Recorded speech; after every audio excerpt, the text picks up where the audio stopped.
Assalamualaikum warahmatullahi wabarakatuh. Apa kabar anak-anakku? Kelas 8C dan 8D. Alhamdulillah kita sudah berada di kelas 8 tanpa terasa. 1 tahun yang lalu kalian bergabung di SMP Muhammadiyah. Ternyata harus melalui pertemuan secara daring. Dan di tahun ini pun kita masih harus dipaksakan masih seperti tahun yang lalu, yaitu pertemuan seperti daring juga. Pada materi yang pertama untuk IPA masih dengan guru Ibu Sri Irawati, kita akan mempelajari tentang struktur dan fungsi tumbuhan dengan kompetensi dasar, yaitu menganalisis keterkaitan struktur jaringan tumbuhan dan fungsinya, serta teknologi yang terinspirasi oleh struktur tumbuhan. Dengan indikator pencapaian materi, yaitu mendeskripsikan struktur jaringan penyusun akar, batang, dan daun, kemudian menjelaskan hubungan antara struktur dan fungsi jaringan di akar, batang, dan daun, serta menunjukkan pemanfaatan teknologi yang terilhami oleh struktur tumbuhan. Berbagai macam tumbuhan sangat penting bagi kehidupan makhluk hidup. Misalnya kita melihat tanaman padi sebagai penghasil beras untuk makanan pokok bagi manusia. Dan jeraminya atau batangnya dapat digunakan untuk makanan ternak, ya, seperti sapi dan kerbau. Mari kita sejenak berpikir untuk mempelajari struktur dan fungsi organ tumbuhan atau organ tanaman ini. Bagaimana padi dapat menghasilkan beras, di mana proses itu berlangsung, dan pada bagian manakah dari tanaman tersebut yang berperan dalam proses tersebut. Pada organ penyusun tumbuhan, tumbuhan dikelompokkan ke dalam 2 bagian, yaitu kelompok tumbuhan tidak berpembuluh atau Talophyta dan tumbuhan berpembuluh atau Tracheophyta. Tumbuhan berpembuluh meliputi paku-pakuan atau Pteridophyta dan tumbuhan berbiji atau Spermatophyta. Sedangkan tumbuhan berbiji dikelompokkan lagi menjadi 2, yaitu tumbuhan berbiji terbuka atau Gymnospermae dan tumbuhan berbiji tertutup atau Angiospermae. Nah, pada materi ini kita akan mempelajari pada tumbuhan berbiji tertutup atau Angiospermae. Nah, ini adalah bagian tumbuhan secara lengkap. Ya, yang ada di sebelah kiri ini adalah animasi dari tanaman padi tadi ya. Jadi padi bisa dimanfaatkan untuk makanan pokok bagi manusia, sedangkan jeraminya ini bisa dipakai sebagai makanan ternak. Nah, pada bagian-bagian tumbuhan secara lengkap di sini terdiri dari akar di paling bawah, kemudian batang tanaman, kemudian yang warna hijau ini adalah daun, kemudian ada bunga. Nah, bunga ini berkembang akan menjadi buah. Fungsi bagian-bagian tubuh tumbuhan. Yang pertama, akar. Fungsi akar untuk menambatkan tubuh tumbuhan pada tanah dan menyerap air serta mineral di dalam tanah. Adapun batang tumbuhan berfungsi menyokong bagian tumbuhan yang berada di atas tanah dan sebagai jalan pengangkut air dan mineral dari akar menuju daun. Yang berwarna hijau, yaitu daun, berfungsi sebagai alat untuk mengambil gas karbon dioksida atau CO2 yang digunakan sebagai sumber dalam proses fotosintesis. Kemudian Fungsi yang lain mengatur penguapan air atau transpirasi dan pernapasan atau respirasi tumbuhan. Sedangkan bunga berfungsi sebagai alat reproduksi generatif tumbuhan. Sedangkan buah adalah produksi dari tumbuhan. Ini adalah penampang melintang batang dikotil yang terdiri dari beberapa bagian ya. Ini penampang melintang dari batang dikotil terdiri dari jaringan epidermis ya. Kemudian ada jaringan floem, ada xilem, ada pempulur dan ada kambium. Ya. Beberapa tumbuhan yang ada di sekitar kita dan kita sudah pernah melihatnya atau bahkan kita sudah sering mengkonsumsinya ya. Contoh misalnya tumbuhan jahe, kunyit, lengkuas ya. Memiliki perakaran serabut, kemudian berwarna coklat dan ujungnya putih. Sedangkan batang dari tanaman tersebut bermodifikasi menjadi rimpang ya untuk penyimpan cadangan makanan. Jadi ini adalah kelompok-kelompok rimpang sebagai penyimpan cadangan makanan. Daunnya berwarna hijau, memiliki pelepah, pertulangan daun dan peruratan daun tanaman jahe bentuknya sejajar.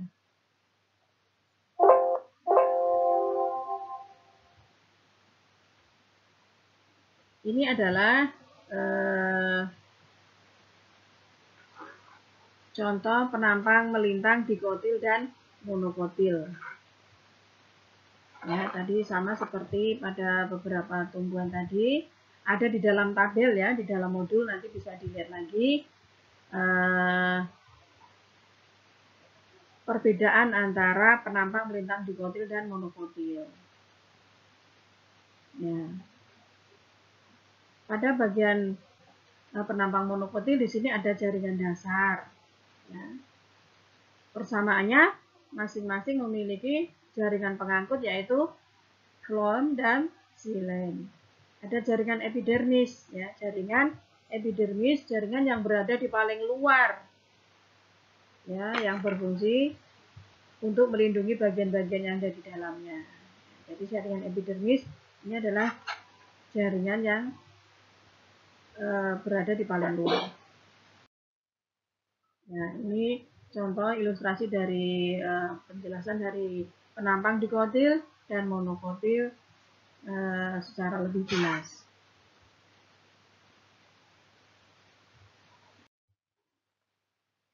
Selanjutnya jaringan meristem. Ya, jaringan meristem di sini terdiri dari meristem lateral, kemudian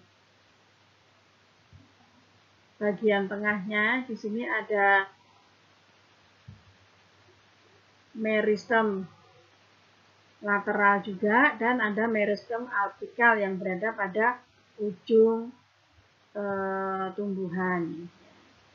Jadi pada batang tanaman di sini ada kambium ya, ada kambium.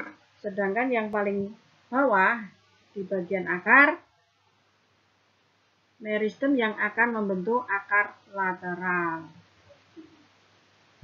Nah, dalam akar tanaman di dalam tanah itu ada rambut-rambut akar ya, yang berfungsi untuk memperluas penyerapan air dan zat hara.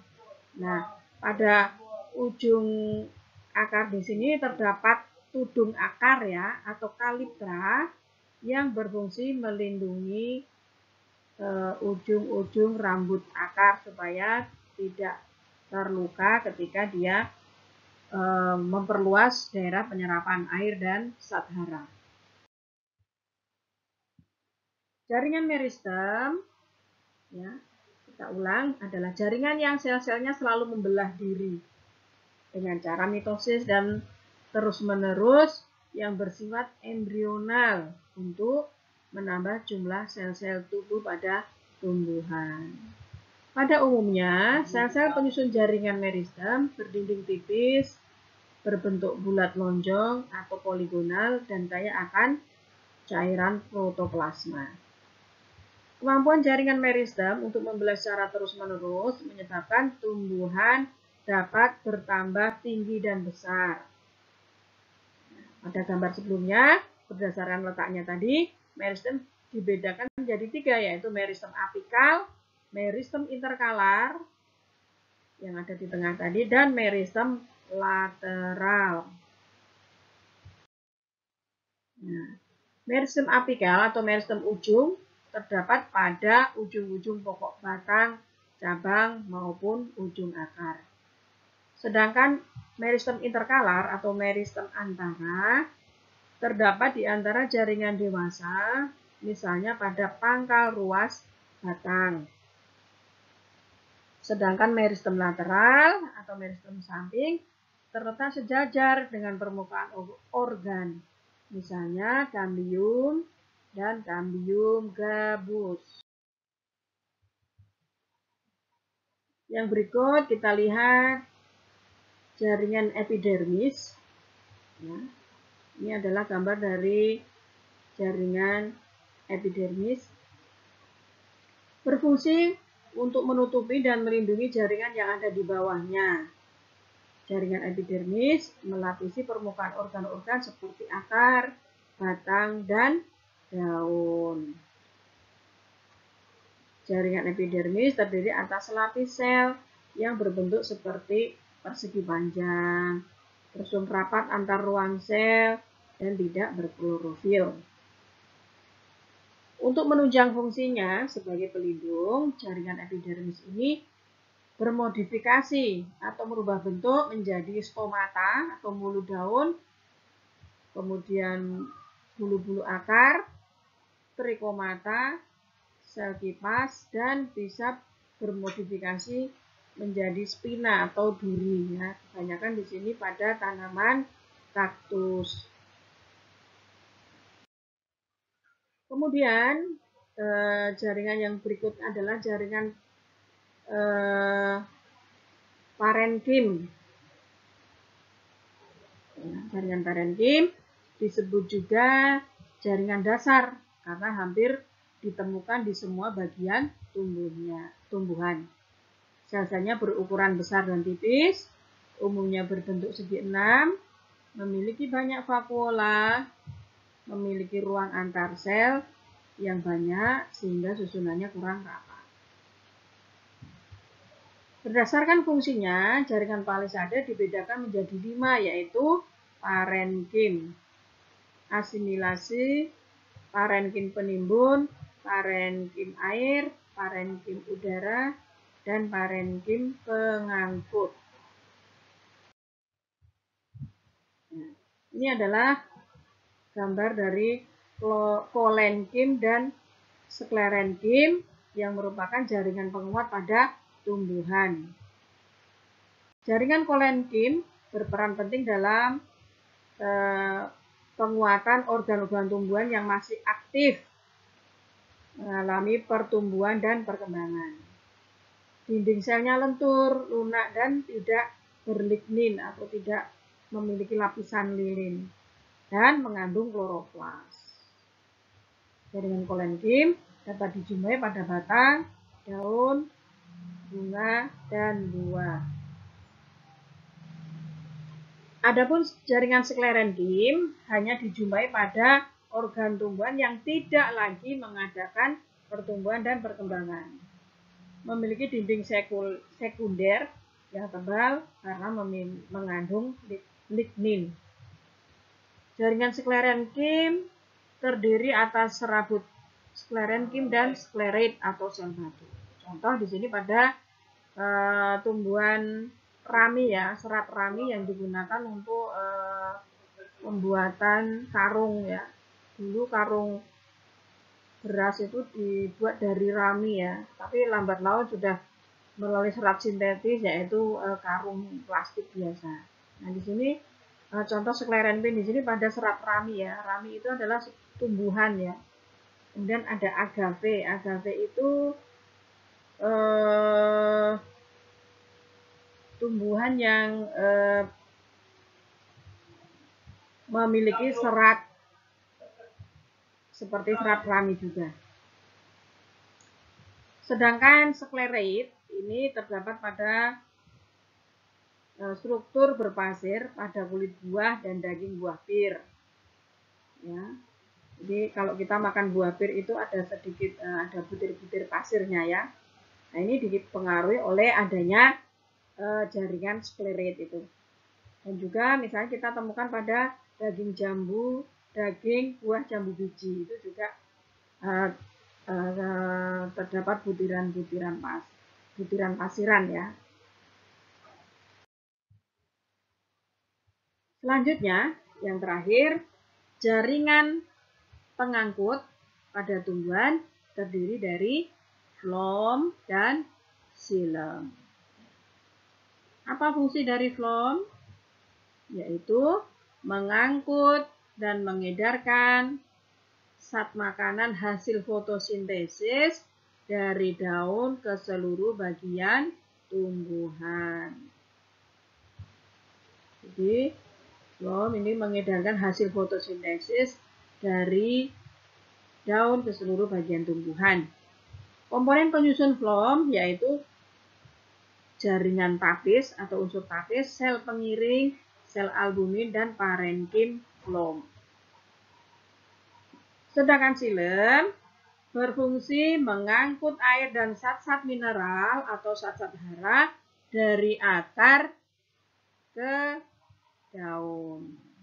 Dari akar ke seluruh tubuh tumbuhan. Komponen penyusunnya adalah unsur trakeal, serat xilem, dan parenkim xilem.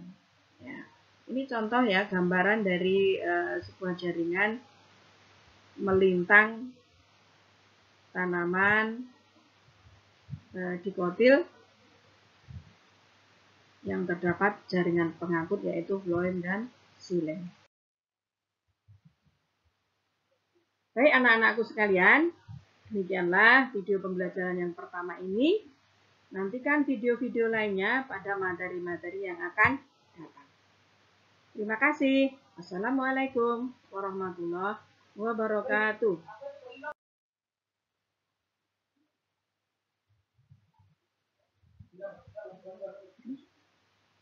Tidak. Selamat tahu Mbak. Tidak sih.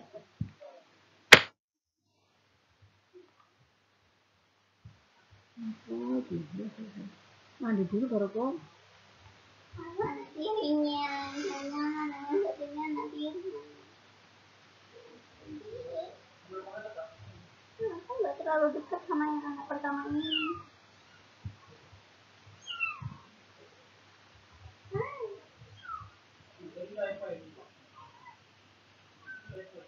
Sudah tidak.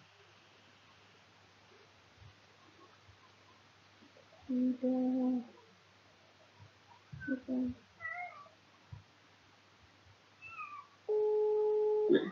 Alhamdulillah.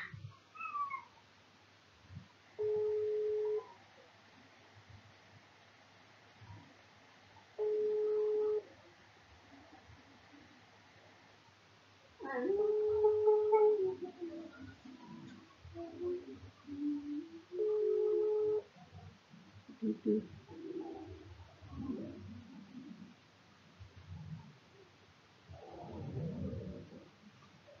Menit.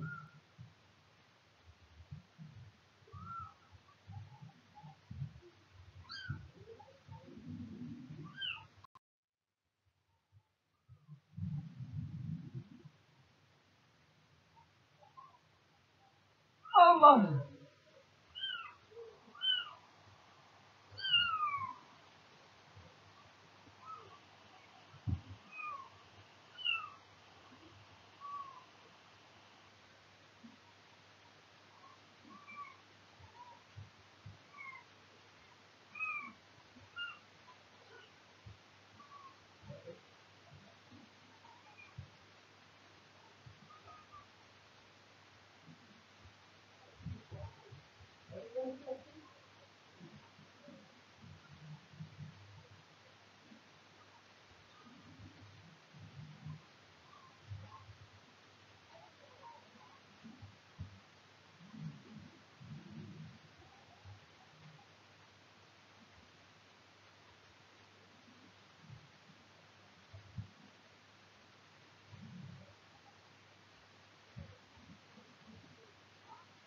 dulu sebelum corona orang tiap tahun beli buku 3 banyak ya. Sekarang kita nggak beli.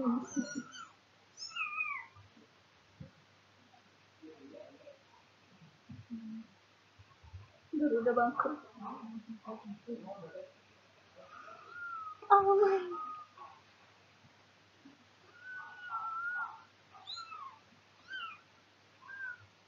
Hatiku pengen gini.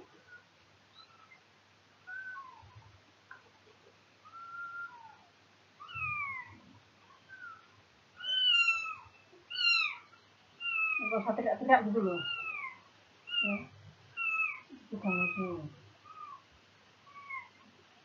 Ini takut sama mama ini. Mau diam. Diam nggak?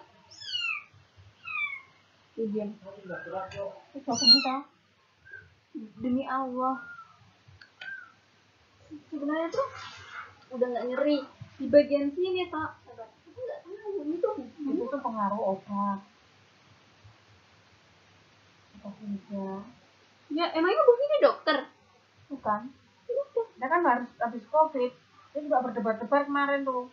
Itu efek dari obat. Sampai berapa hari? Sampai berapa hari? Kan kau tanya sendiri ya.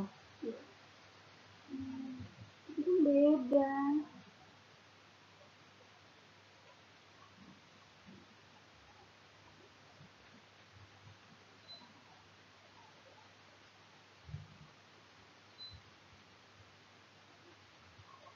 Bagian sini loh, kalau bagian di sini tuh enggak. Bagian sini loh.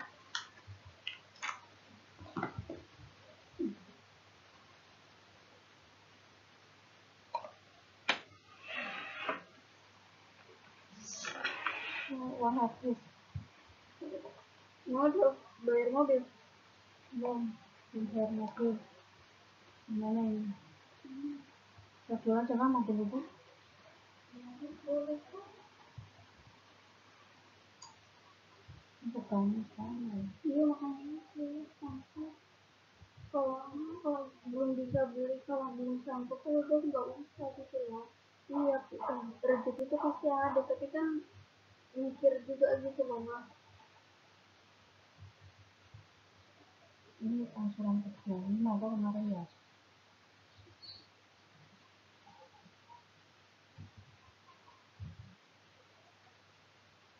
Oh bisa coba bicara begitu. Nanti kapan kita mau dapat itu lagi. Nanti juga diperlukan keluarga.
Hai. Kamu masak apa mas sebentar mas? Apa saja? Jam 3 loh.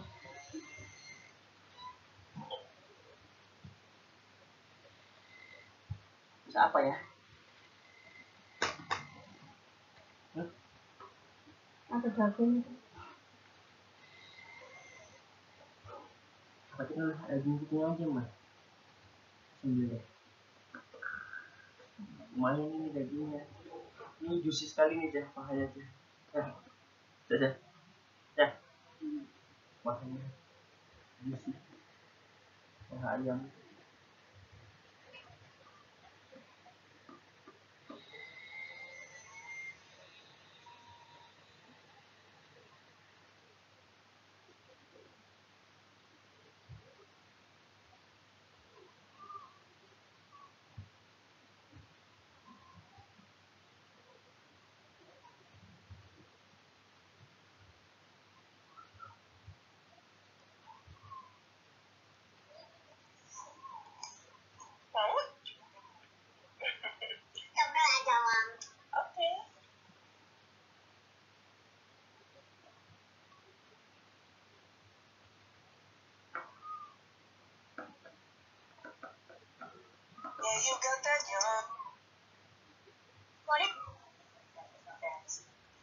Cimol, cimolnya lokasici, terus sama keju aroma lokasici juga beda cuy.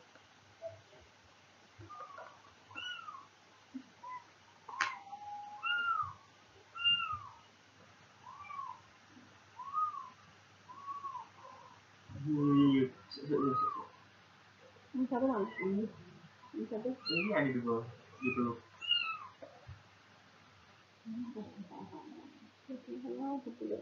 Ini dia peluk anaknya Perlu juga. anaknya. Dia pegang gini. Anaknya ini ada minum nggak sih dia?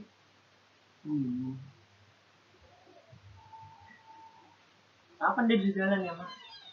Besok bisa nggak? Kira 1 minggu.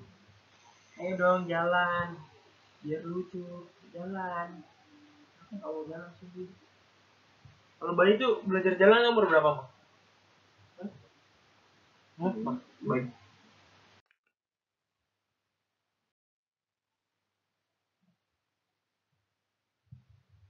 Mas, bayi. Dia sampai belajar jalan tuh umur berapa bayi? Masih Iya. jalan Iya. 10 bulan.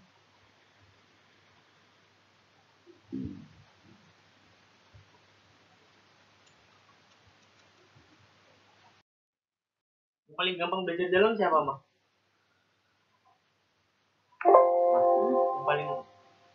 Yang paling gampang belajar jalannya?